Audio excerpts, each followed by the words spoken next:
Korupsi merupakan gejala masyarakat yang dapat Anda temui di hampir segala tempat. Kata korupsi sendiri berasal dari kata lain.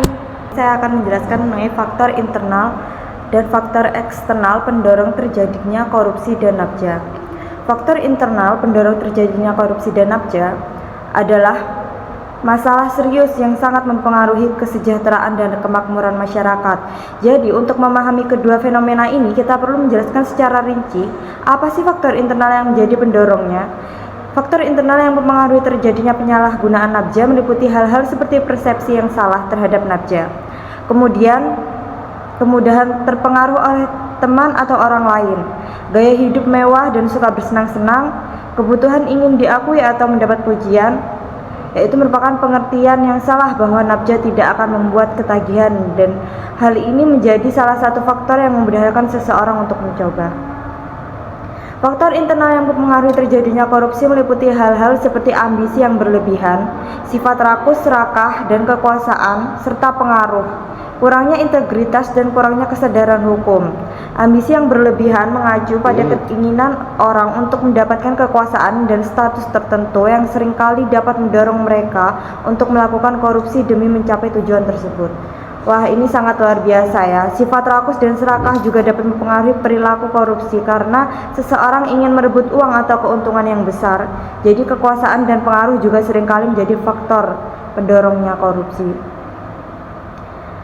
Pengertian yang salah bahwa nabja tidak akan membuat ketagihan dan ingin mencoba kembali karena kita suka mudah terpengaruh, suka mengikuti gaya hidup, memiliki gaya hidup mewah, dan suka bersenang-senang, ingin mendapat pujian. Sementara itu, faktor penyebab penyalahgunaan nabja di kalangan remaja mengikuti faktor internal seperti keluarga, ekonomi, kepribadian, serta faktor eksternal seperti pergaulan dan sosial. Selanjutnya terkait dengan korupsi. Jadi faktor internal yang mempengaruhi korupsi itu apa saja sih? Yaitu ada 5. Ambisi yang berlebihan, sifat rakus dan serakah, yang ketiga kekuasaan dan pengaruh, kurangnya integritas, dan yang terakhir kurangnya kesadaran hukum. Setelah itu saya akan menjelaskan mengenai faktor eksternal pendorong terjadinya korupsi dan nabja. Apa saja sih faktor eksternal pendorong terjadinya korupsi? Jadi, kejahatan dan yang merugikan masyarakat secara langsung. Berikut beberapa faktor eksternal yang mempengaruhi terjadinya korupsi.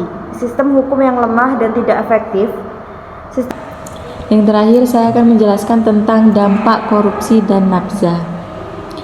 Macam-macam dampak korupsi dan nabza seperti ekonomi, sosial, kemiskinan, politik, dan hukum.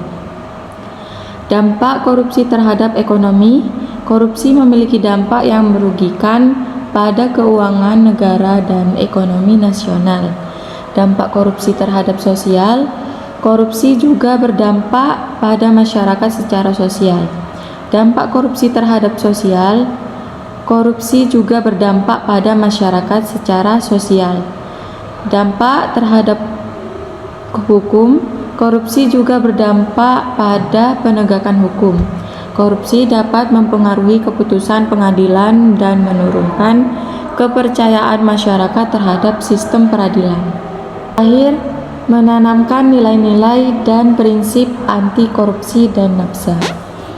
Berikut ini adalah beberapa nilai dan prinsip anti korupsi yang dapat ditanamkan. Memiliki integritas yang baik. Terhadap 9 nilai integritas yang harus dimiliki oleh semua orang untuk mencegah korupsi. Jujur, lurus hati, tidak berbohong dan tidak curang, peduli, mengindahkan, memperhatikan atau menghiraukan orang lain, mandiri dan bergantung pada orang lain. Korupsi dan penyalahgunaan narkoba memiliki dampak yang merusak bagi masyarakat dan negara secara keseluruhan. Korupsi menguras sumber daya, merusak kepercayaan publik, dan menghambat pembangunan, sementara penyalahgunaan narkoba menghancurkan kehidupan individu, memicu kejahatan, dan mengganggu stabilitas sosial. Keduanya perlu diperangi secara serius dengan tindakan pencegahan, penegakan hukum yang ketat, dan pendidikan yang efektif. Korupsi dan penyalahgunaan narkoba merupakan dua masalah serius yang dapat menghambat jalannya pemerintahan.